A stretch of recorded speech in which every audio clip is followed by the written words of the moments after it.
So, I was given the privilege to play a new build of Esports Boxing Club, and all I can say is wow. You guys won't believe the amount of improvements that have gone into a lot of aspects to the game since the creator event build. I was honored to fly out to North Carolina in June to work on the new Terrence Crawford trailer that released yesterday. Trust me, I was dying to tell you guys, but I was under NDA for this event. I collaborated with Steel City Interactive and helped with the filming, the choreography, and the editing of the gameplay that was revealed. I controlled Terrence Crawford while another developer, the Global Communication Manager, Rax, aka Will Kinsler, controlled the other fighters. So thank you to Steel City Interactive for that opportunity to help create a trailer for the community to enjoy. First, let's briefly talk about the reception to the trailer.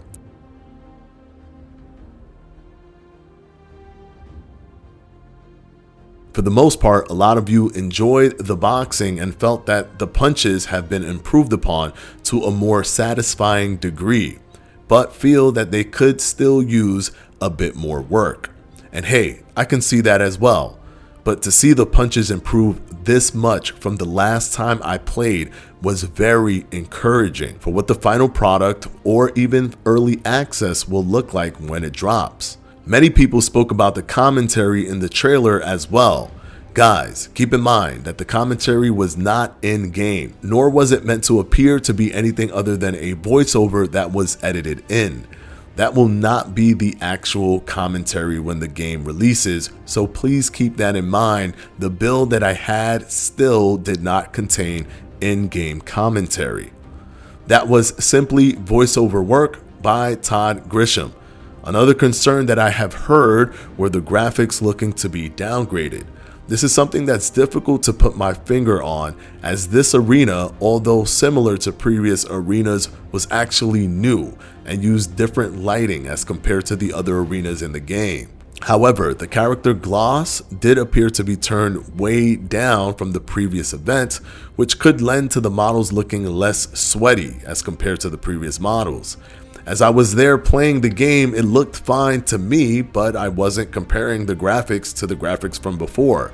After hearing the complaints, however, I did go back and look, and just at a glance, it does appear that the graphics from before look better. But as I mentioned, I'm not sure if it's due to the gloss reduction plus the arena lighting or simply a graphical downgrade. Let's see if future gameplay looks more in line with what was shown before. However, you know what wasn't downgraded at all? In fact, pleasantly surprised me? The gameplay. Buckle up for this one, because the improvements actually floored me.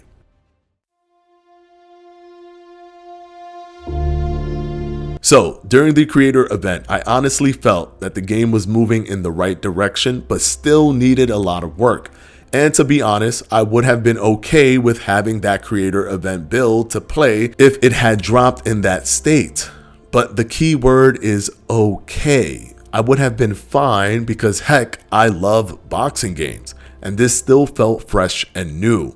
But after playing the new build, I would be super stoked and ecstatic if this is what they dropped to play, because overall, as I told the developers, the gameplay is 50% better than it was at the creator event.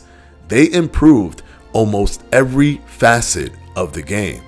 We complained about the push not looking good and feeling clunky. Well, guess what? They fixed it. Now it looks like a hard push, and the reaction to the push by the pushed fighter looks realistic and in line with the force of the push. The clinching, although still not completed, looked improved as well, as it was more organically transitioned from punching to grabbing, and the way the fighters went into the clinch looked more natural and realistic. You still couldn't punch in the clinch, but the overall animation looked much improved. We complained about the range of motion with the weave and the speed. Well, that was dramatically improved, and now I thoroughly enjoy using it. Where I would avoid it at all costs unless I was guarding, I am now defaulting to its fluidness and range to create different looks and counter, as you can see here. It has been improved so much that you can effectively, with certain fighters, roll under punches, and roll back under the opposite way by cleverly playing with the weave mechanic. It's almost game changing how much they improved the weave. Creators like Study brought up leaning back and blocking the body and how that was missing. Well, guess what? You can easily do that now because the entire animation has miraculously been added based off of that feedback, and it's super useful during gameplay. And you can't exploit it like in Fight Night Round 4 where people would just lean back and block the body. Because in this game, similar to Fight Night Champion, slipping or dodging too early or late will increase the ability for your opponent's punch to track your head position, which led to super slick and smart off-rhythm offense where me or Rax would allow the person to mistime the head movement, then smack them with a punch, break rhythm again, allow another mistimed slip or weave, then again immediately punish. It had that feeling you see from fights where the boxer is tracking the head movement of his opponents, and it felt really good.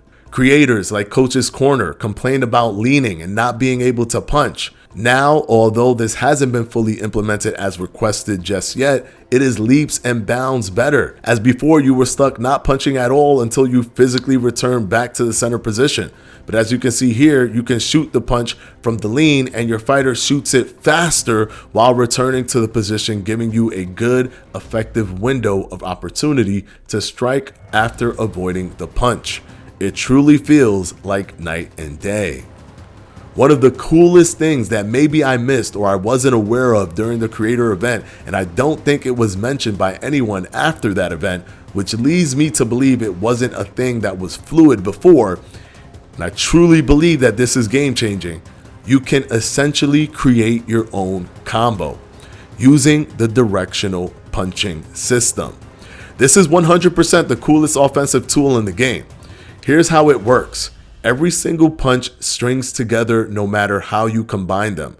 Here's a perfect real-life gameplay example. When I was fighting Rax, I would throw the 2-1-4 combo, which is a straight right jab, right hook combo. And Rax was an amazing competitor during that week. I can't lie, as we were constantly one-upping each other and adjusting to what the other player was doing and having to adjust to the adjustment, literally the entire week until my departure. So he noticed that pattern and would duck down with his guard under the third punch, the right hook. However, because the directional punches changes your punch completely and allows you to chain it into any combo string, I would instead shoot the 2-1 combo and finish with an overhand right over the top of his guard and down into the position where his head was located after ducking down. And since it worked by using the hook and holding back the analog stick, I also created the necessary space to land it effectively. When I first discovered this, I could not believe the possibilities because each direction has a different type of animation for each of the punches thrown, giving the combos a sandbox type organic feeling to modify it to your heart's content and use the physics to circumvent your opponent's defense. Want to hit a step in straight right, then jab and step off to your right, as seen here to avoid straight punches coming back? Go for it. It will all link together with fluidity. Want to throw a sweeping left hook followed by a step back overhand right and then end with a stiff stabbing jab to the body? It all works without a hitch, which quite honestly blew my mind. We are no longer relegated to simple combination strings. All punches can be modified, giving you 5 ways to throw each of them and mix and match as you see fit without breaking the fluidity of the combo itself. Absolutely genius.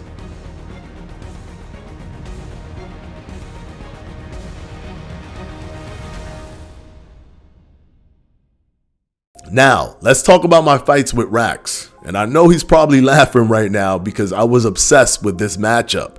He used Lyndon Arthur and I used my new favorite new build fighter. Yes, he beat out Kell Brook, guys, due to his slick punching animations, and that's Roy Jones Jr. Now, some of you may be rolling your eyes, but keep in mind, the stats are still not completed or balanced. So both me and Lyndon Arthur were essentially on the same playing field, with different movements and punching animations being the differentiator. To say that we went Inception style with how deep we evolved the game simply from our back and forth rivalry is an understatement. New wrinkles to the game were found simply from our relentless attempt to adjust. At times he would have my number, and over time I would create an adjustment that he would have to figure out. This went on and on until literally the moment I had to go to the airport. One example is Rax found out he could straight up angle me if I was busy. By that I mean either punching or weaving. He could angle and get a few shots off on me before my fighter would adjust. I would try to angle him early and move in the opposite direction, giving me a deeper rotation and putting him almost on a T-line on his side. He adjusted to that and would angle in different directions, making it more harder for me to circumvent. I found out that you can catch and shoot by timing your guard and get a nice counter out of it. So I would move in range, then guard his jab immediately, hit him with a counter, and go in close to keep him uncomfortable in getting off his shots. That's just a few examples, but so many variations and changes happen during our fight's evolution. I mean, it was because I was looking for more tools that I even found out that all the directional punches can link seamlessly with the default punching animations. I promise you, no boxing game has ever come close to this depth. And finally, let me talk about the judging, because this one's a doozy. So you think you're going to find a scoring meta to win the fight? Think again. Steel City Interactive figured out a smart way to keep you from going to one well all night to rack up artificial points and ensure a win on the scorecards. How did they do this? By giving all their judges their own preferences and biases regarding the judging criteria, and currently they have a few dozen or so judges, creating a realistic feeling of you just never know until the cards are shown and your fighter celebrates if you won or lost the fight. Heck, there were so many times I felt that I was outboxing Rax, and the unofficial scorecards shown after round 3, round 7, and round 10 would have him up. But when the official cards were read, I would be the winner, and vice versa. Yes, you heard that right. The unofficial cards can be dramatically wrong and may be a guide, but definitely not a definitive scorecard that can tell you if you're actually winning the fight, because as I mentioned, all the judges have their own bias for what they're looking for. And who will be your judges are random. So basically, you just need to fight your fight and try to dominate as much as you can, because if the fight is close, it can go either way. And that leads to tense moments at the end as you wait for the final scorecards.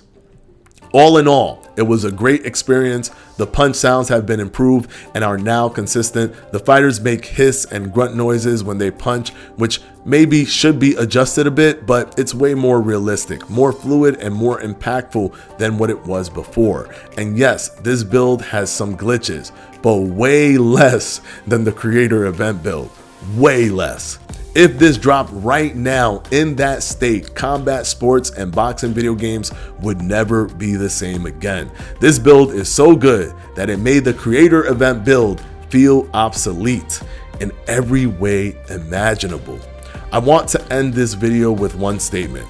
Steel City Interactive, please give us a release date, because I'm dying to see this in the hands of the community, if not for nothing, but to continue to see the gameplay wrinkles continue to evolve.